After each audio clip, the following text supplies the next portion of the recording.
Donc dans cet exercice, nous allons essayer de consolider deux fichiers, ce que j'appelle consolider deux fichiers. CSV, c'est d'amener le contenu des deux fichiers à se retrouver dans une même structure. Dans notre cas, on va utiliser un dictionnaire.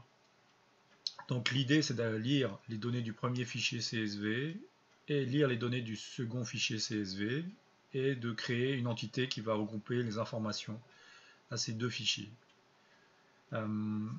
Donc le premier fichier CSV a une structure assez particulière. Il est sous forme de tableau où on a à chaque colonne une information. Nous, ce qui nous intéresse, c'est la colonne pays. Pardon, sur la colonne pays, la colonne année. On va récupérer l'information de cet indicateur, l'information de cet indicateur et l'information de cet indicateur. Les autres informations ne nous intéressent pas réellement. Donc l'idée, c'est qu'on arrive à récupérer le nom du pays, l'année et l'information des trois indicateurs. Dans le deuxième fichier, on a une structure sensiblement identique, sauf qu'on a une en-tête avec plusieurs lignes qu'il faudra éliminer. On a bien sûr le nom du pays qui nous intéresse. On a le nom de l'indicateur. En l'occurrence, dans ce deuxième fichier, c'est un seul indicateur qui est présent. Donc on aura le pays, le nom de l'indicateur, et on a une colonne pour chaque année. Alors, quand on va rassembler les informations, on va se contenter de rassembler les informations pour un même pays et la même année. C'est-à-dire que les années qui sont présentes dans le deuxième fichier, comme l'année 1960, qui n'existent pas dans le premier fichier, cette information sera ignorée. On va la lire, mais on va l'ignorer dans l'entité. L'idée, c'est qu'on ait un pays, une année et toutes les informations par rapport à l'année. Alors le défi, c'est de lire les deux fichiers CSV et d'obtenir ce résultat. C'est-à-dire d'avoir une entité, un dictionnaire, qui s'appellera countries, où on aura le nom du pays comme clé, et à l'intérieur duquel on aura comme valeur un autre dictionnaire qui aura une clé comme l'année, et à l'intérieur de ce dictionnaire, on aura le nom des indicateurs et les valeurs, hein, donc un autre dictionnaire. L'intérêt de cette structure, c'est qu'une fois que j'ai rassemblé toutes mes informations des deux fichiers dans cette structure, je peux à n'importe quel moment dans mon programme par la suite aller chercher dans mon objet country le nom du pays, par exemple pour avoir toutes les informations de ce pays dans toutes les années, ou d'aller chercher le nom du pays une année, j'aurai tous les indicateurs pour cette année dans ce pays, ou alors aller chercher une information du pays à une année particulière pour un indicateur particulier.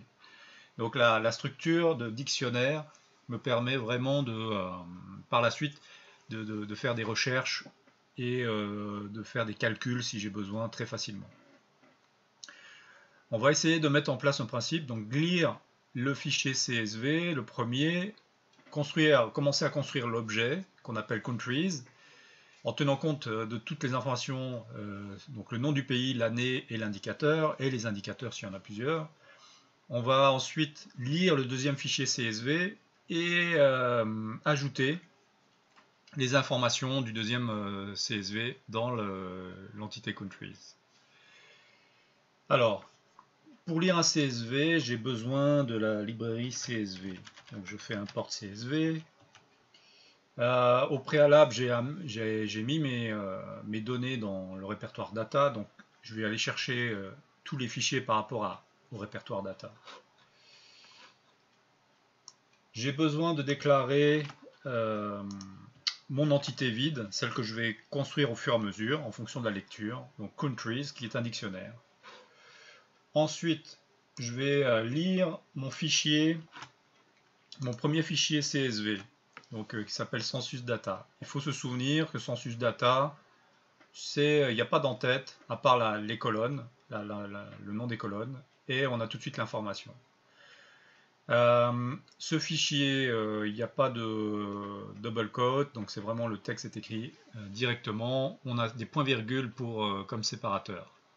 Donc, je définis avec ce code, je vais définir l'ouverture du fichier plus la lecture. Je vais utiliser un dict reader, donc qui va m'amener les informations directement sous la forme de dictionnaire.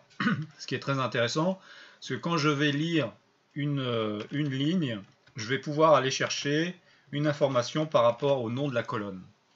Donc si j'exécute ce bout de code, je vais rajouter le print.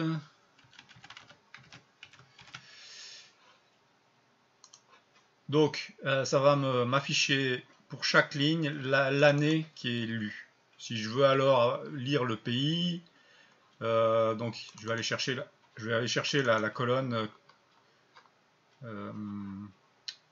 country. Donc country, c'est le nom de la colonne. Donc en lisant avec un dict reader, j'ai automatiquement pour chaque ligne directement l'information que j'ai besoin.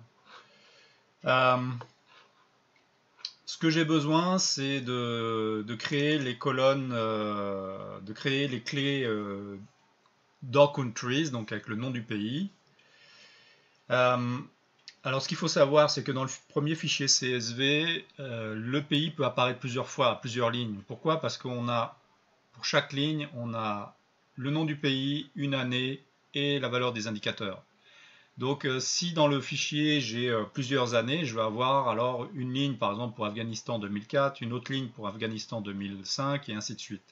Donc le pays va apparaître plusieurs fois. Quand j'ai rencontré le pays une fois, je vais créer la clé du pays et je n'ai pas besoin de la recréer. Une fois que le pays réapparaît une autre fois, dans une autre ligne, je vais simplement rajouter des informations, soit une année, soit un indicateur. Alors ce que je dois faire, c'est si je dois tester si le pays que je suis en train de lire, si le pays n'est pas dans l'objet country, c'est-à-dire que si la clé n'existe pas, alors je vais créer. Qu'est-ce que je vais créer? Je vais créer en fait la structure, cette structure là que j'ai besoin. Pour chaque pays, j'ai besoin de la clé du pays, après une clé d'année et les indicateurs. Donc je vais, si dans ce cas, si la condition, donc si le pays n'existe pas, je vais le créer dans country. Donc créer une clé, c'est j'appelle countries, je mets entre crochets le nom d'une clé qui est le nom du pays et je vais lui envoyer une valeur. La valeur, ça va être un dictionnaire. Donc un dictionnaire qui aura comme clé lui aussi l'année qui est lue. Donc on a vu, c'est là, comme ça on peut avoir l'année. Et ensuite, qu'est-ce qu'on veut? On veut des informations sur les indicateurs. Donc je vais juste simplement copier ça. C'est ce que je veux. Donc un autre dictionnaire. Pour simplement tester si ça fonctionne, je vais simplement afficher le contenu de countries.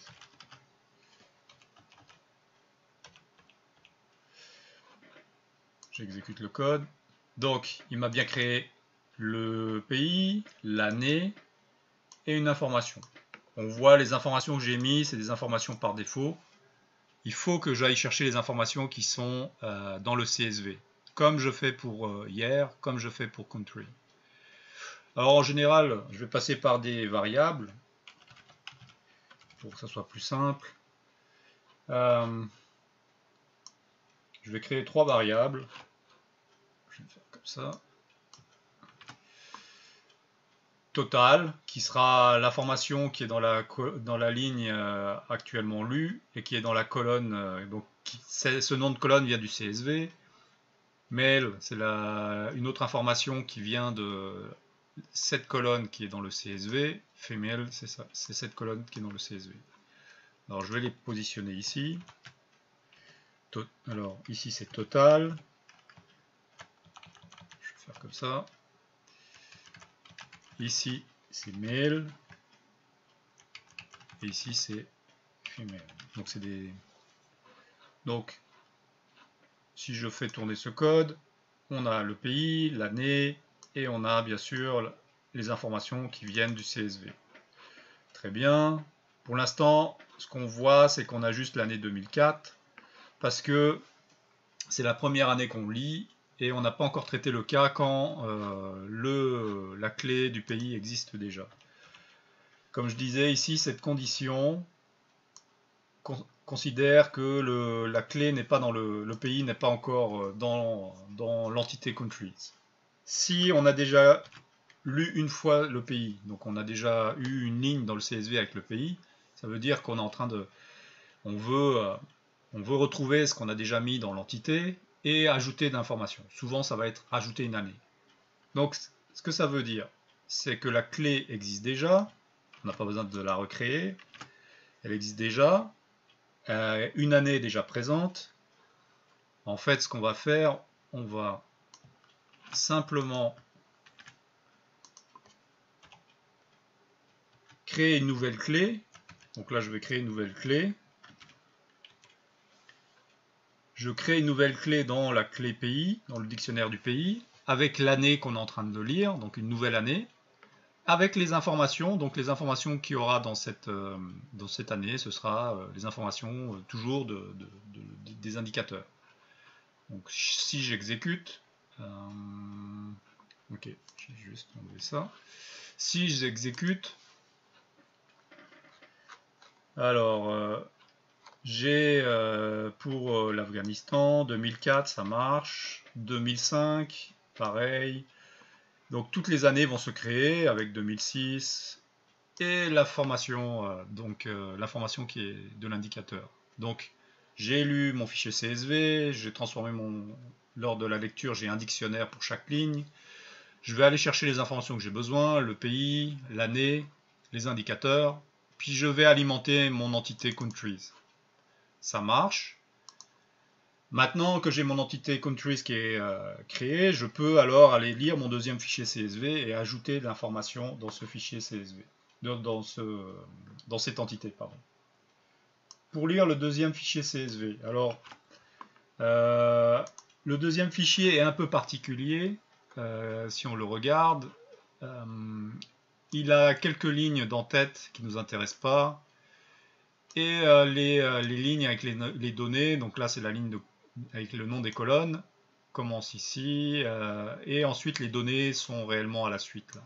On a 1, 2, 3, 4, 5 lignes où on a des informations qui ne sont pas les données.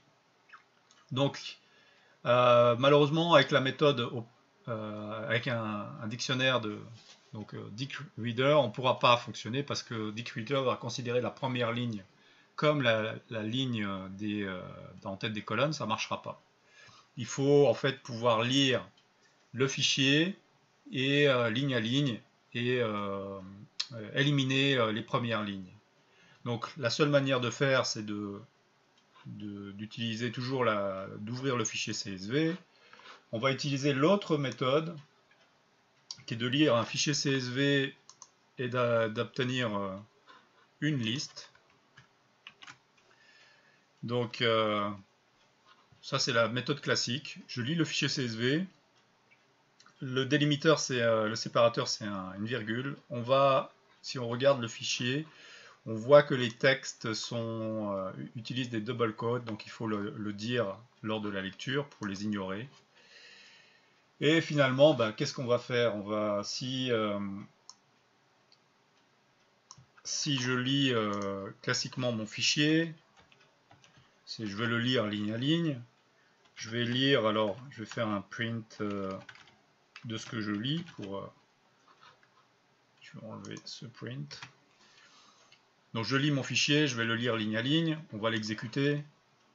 Donc on le voit, on obtient des listes de listes. Donc une première ligne, c'est une liste, elle ne nous intéresse pas, celle-là non plus, elle ne nous intéresse pas, et ainsi de suite. Et ainsi de suite. Alors, de demander au reader de skipper, donc de passer à une ligne suivante. On va le faire 5 fois pour arriver au niveau des données. Je vais le faire 5 fois. Donc avec la méthode next, ce qui va faire en sorte que voyez, je commence, dès que je vais entamer cette boucle, je vais commencer directement avec les pays, donc avec les données. Donc très bien. Si je veux lire le pays, je sais que c'est l'indice 0 parce que c'est le premier élément. Le nom de l'indicateur, c'est l'indice 2, et ainsi de suite. Donc si je fais ça, j'ai automatiquement le nom des pays. Donc, je vais revenir comme ça. Donc j'ai besoin du nom du pays, j'ai besoin du nom de l'indicateur, parce que si je reviens à ma liste, à mon objet, j'ai besoin d'obtenir le nom du pays, l'année, l'indicateur et sa valeur. Alors ce qu'il faut savoir, c'est que dans le deuxième fichier CSV, la structure est un peu différente du premier. En fait, on a le pays, l'indicateur pour chaque ligne, et une valeur. Une valeur. Et les colonnes en fait de ces valeurs, c'est les années. C'est un peu différent du premier, c'est ce qui peut arriver. Donc il faut faire une lecture particulière. On ne peut pas utiliser la même méthode de lecture pour les deux fichiers, donc il faut qu'on adapte. Alors, le nom du pays, c'est l'indice 0. 1, 2, le nom de l'indicateur, c'est l'indice 2. Donc si je voulais, je pourrais faire des variables temporaires. Indicator, ça va être le nom de l'indicateur, donc on a dit que c'est ρ2.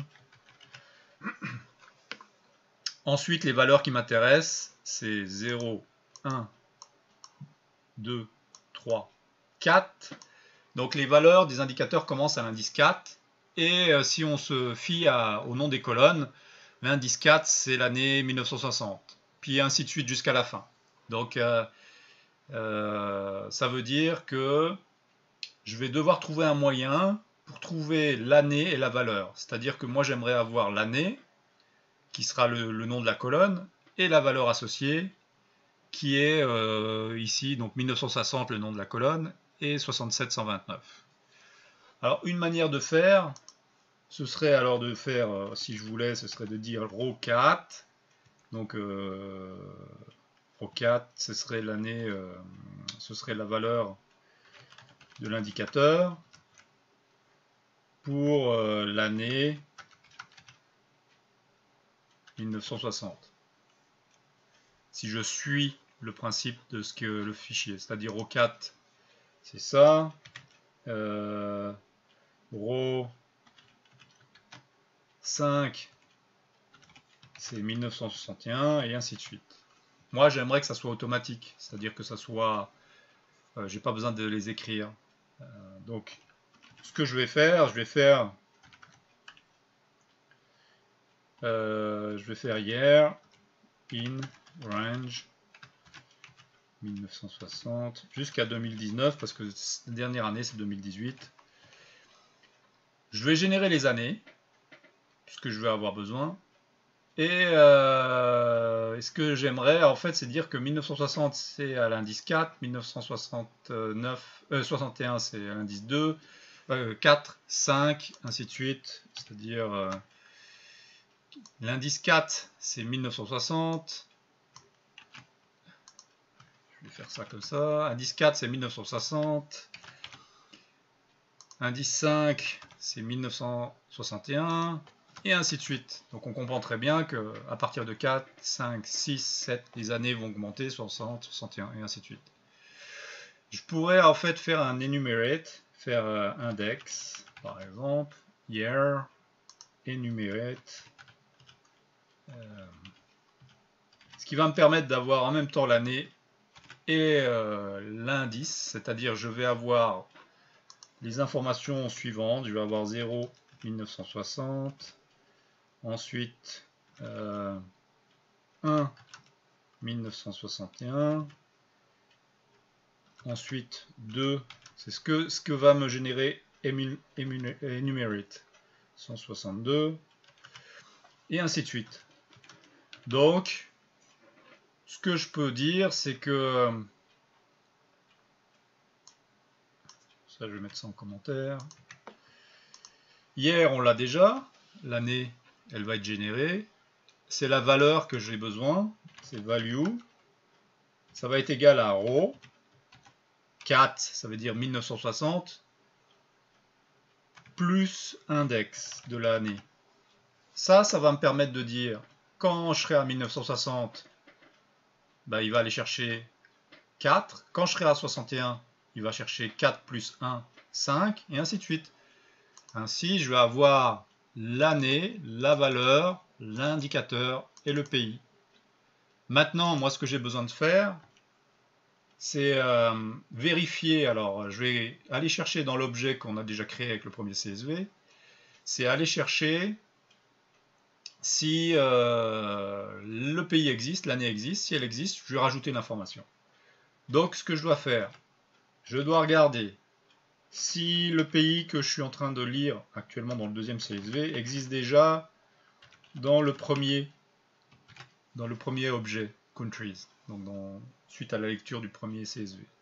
Si oui, je vais vérifier si l'année, alors les années, elles vont être en texte dans la vue, dans le premier objet, donc il faut que je convertisse ça en texte.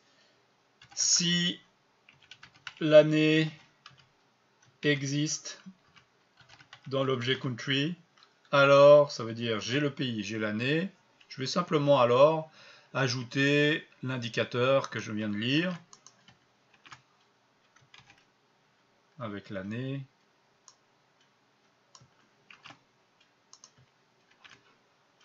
Je vais simplement ajouter alors une nouvelle clé qui sera le nom de l'indicateur. Donc ça va être un nouvel indicateur qui va venir du deuxième CSV avec sa valeur. Si alors je fais tourner ça,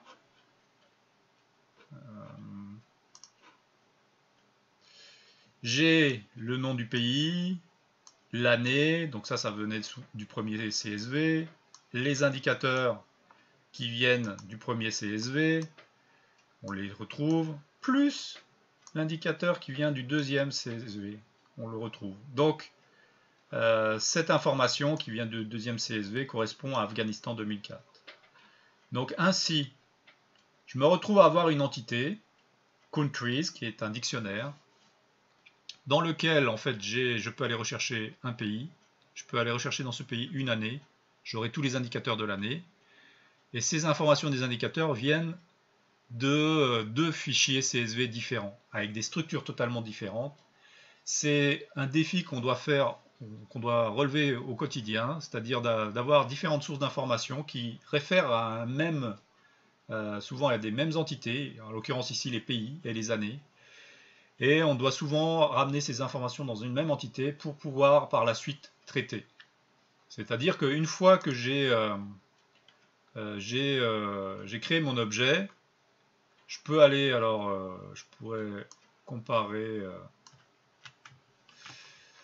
je pourrais faire en fait, aller chercher une valeur .pi,